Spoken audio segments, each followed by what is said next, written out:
and the man accused of pulling the trigger.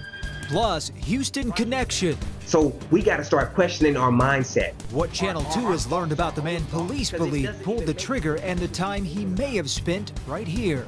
And today's shooting, topic of conversation in Cleveland as the Republican National Convention is set to kick off tomorrow. We are live with more on how the Republican nominee is responding. But we begin tonight with that deadly shooting in Baton Rouge. Thanks for joining us this evening. I'm Jonathan Martinez. This is a look at the 3 law enforcement officers who were killed during this morning's shooting rampage. 3 other law enforcement officers also injured. And tonight, police have identified the suspect as 29-year-old Gavin Long from Kansas City. Police are still investigating whether he acted alone. Now, the shootout itself took place about a mile or so south of the Baton Rouge Police Headquarters. Channel 2's Phil Archer has traveled to Baton Rouge.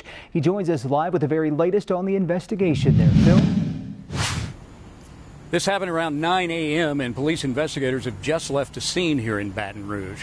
3 officers and the shooter are dead. A 4th policeman still clinging to life at the hospital tonight. And at this point, no explanation for the madness that played out here this morning. The officers responded to a report of a man with a gun walking down a busy city street. Then the shots. Shot fired, officer down, shot fired, officer down.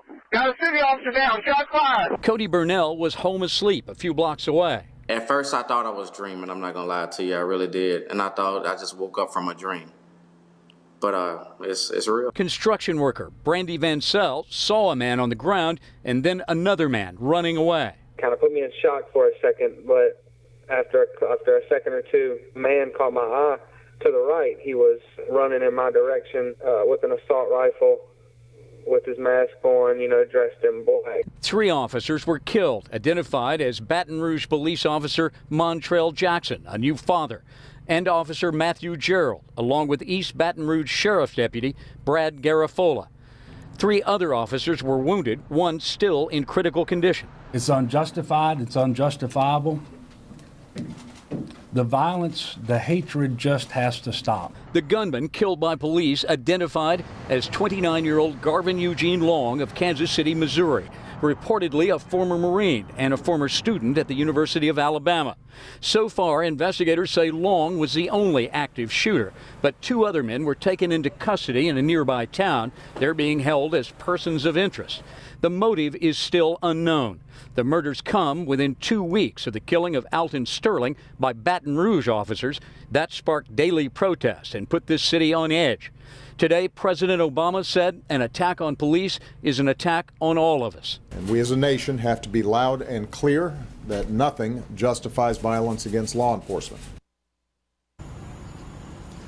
One of the officers slain here today, Montrell Jackson, posted an open message on Facebook July 8th. That was after 5 policemen were killed in Dallas. He said these are trying times, and he made a public plea, quote, "Please don't let hate infect your heart."